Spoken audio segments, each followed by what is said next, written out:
a right of first refusal for a buyback. What was the concern? Yeah, on the adult facilities, we did work on that particular language. We had a couple members that suggested some amendments. And just to make it clear that, these are state facilities now. And many times when you sell a piece of property, you have terms and conditions.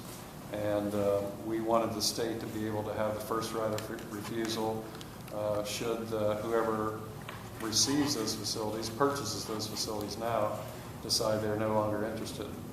I think the administration at that time, the DRC director at that time, ought to look at the facility again and look at the need, no matter when that may happen, out into the future, and have the ability to say whether we want that facility back, given how many years or decades have transpired between where we are now and when that may happen.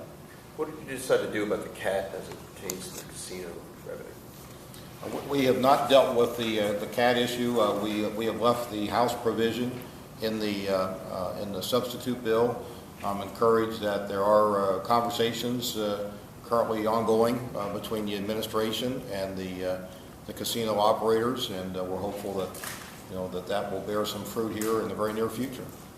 You said it's still being worked on. I know the liquor issue.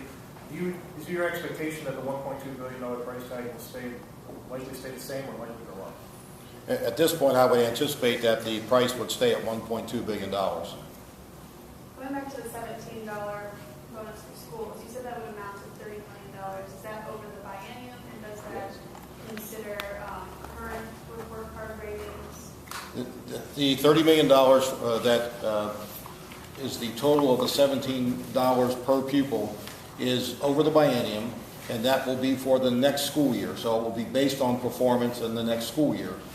So it's a prospective. It doesn't look backwards, but it's prospective in that beginning in the next school year, schools will be able to earn that additional money if they have achieved one of those two levels of distinction. Do you take into account that there could be fluctuations in the number of districts that are excellent in distinction, that 30 million change? It could possibly change. I mean, frankly, I hope we have the problem that we don't have enough money there. That would tell us that there are more excellent school districts than we had counted on.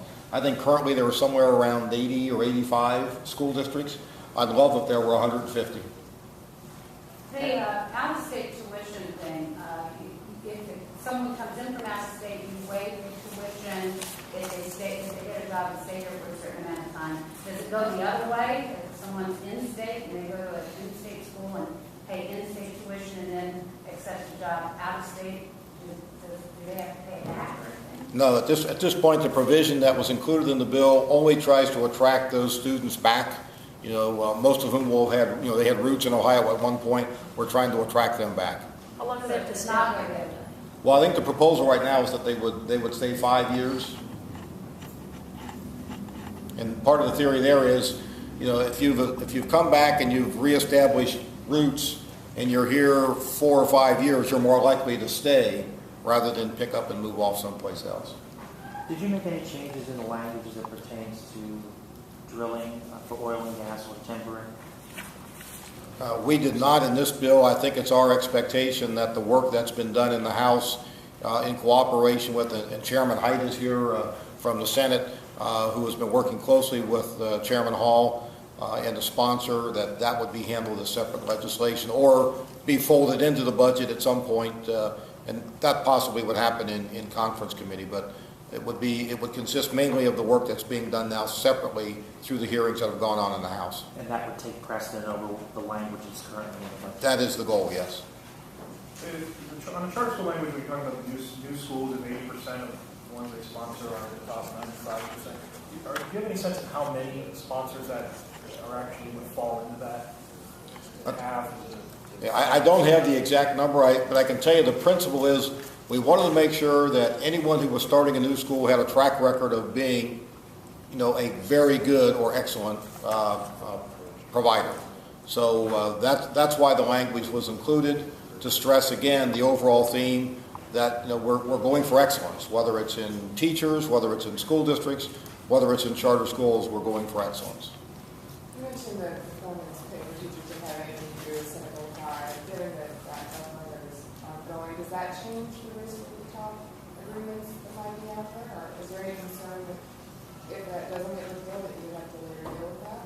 I don't know that it has anything to do with Race to the Top. I mean, again, the Race to the Top initiative was started long before the discussion about Senate Bill 5, and this was a voluntary program that school districts chose to participate in. They had to get participation from their unions to do that, and almost half of the districts in the state of Ohio are engaged in some form of Race to the Top initiative, which is wonderful. Again, the concept being we want to put more money in the classroom and we want to put the best teachers in the classroom, and that's what Race to the Top does. Right, but both would do away with the current salary schedule that teachers have and tie it to, evaluation pay.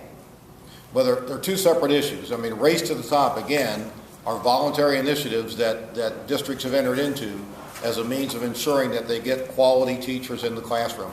That's completely separate from Senate Bill 5. The extra $100 million for local government funds, what impact do you think that will have on the presence of local tax levies and the presence of layoffs by cities? Hard to project. I can't begin to guess what local districts might do, but I do know that under the Senate proposal they will have $100 million more than they did before the Senate proposal, so it has to help them.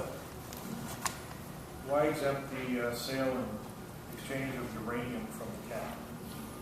Well, and that's an area that's very close to my district. Again, if we are trying to promote jobs, in particular promote jobs in a very hard-hit area of the state of Ohio, in Pike County and down in the eastern part of my district, in Scioto County and Lawrence County, the potential opening and rededication of that facility at Piketon would be a significant economic boost to that region. So it's about trying to create an opportunity for job creation in a very hard-hit part of the state.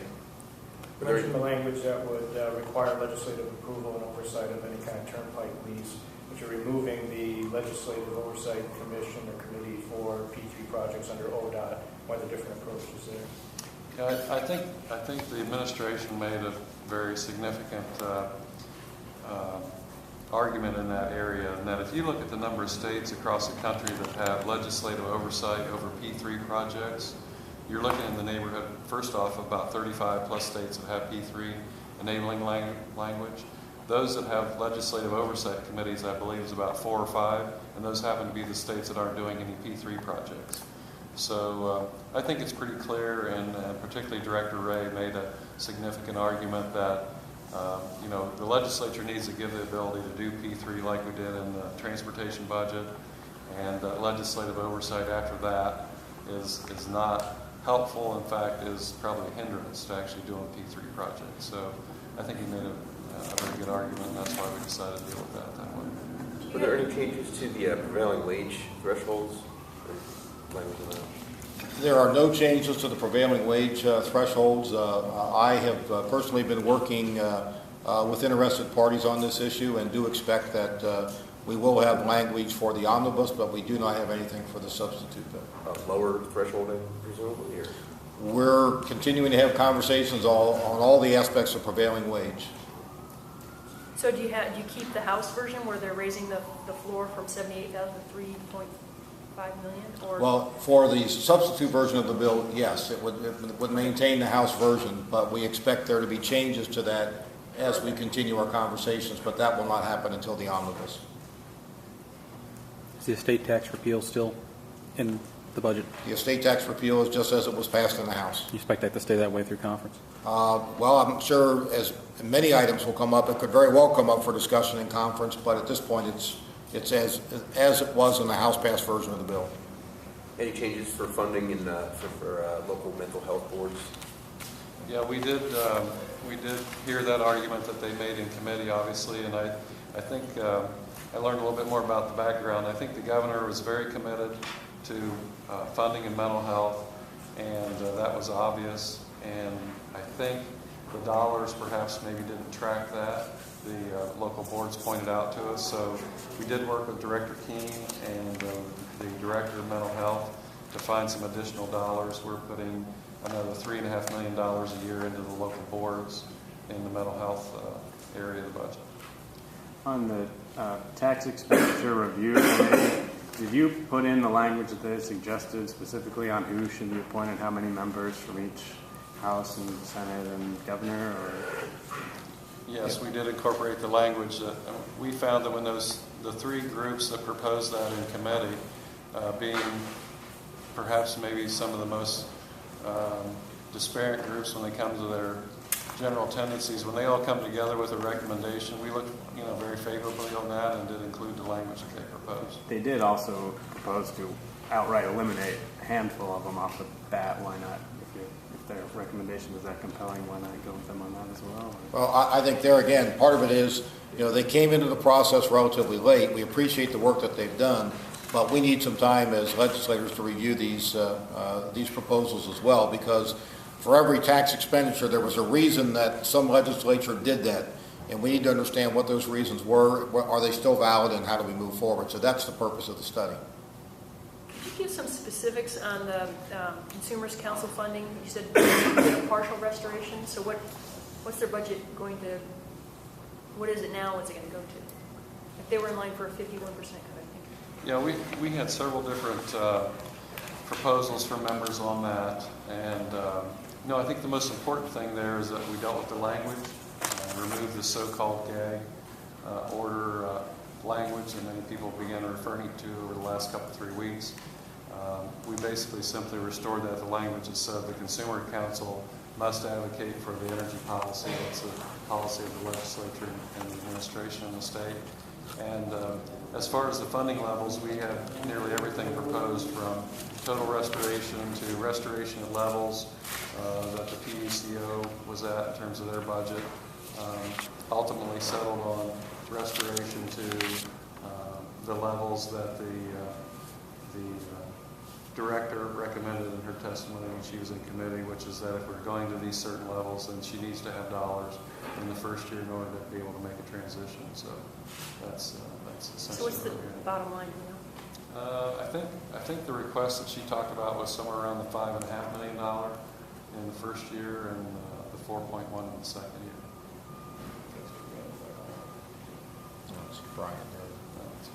That's not for one more. What are the changes made to the minimum wage law? Explain those. It says exempts from the minimum wage law individuals or excluded. What's it say? Under miscellaneous.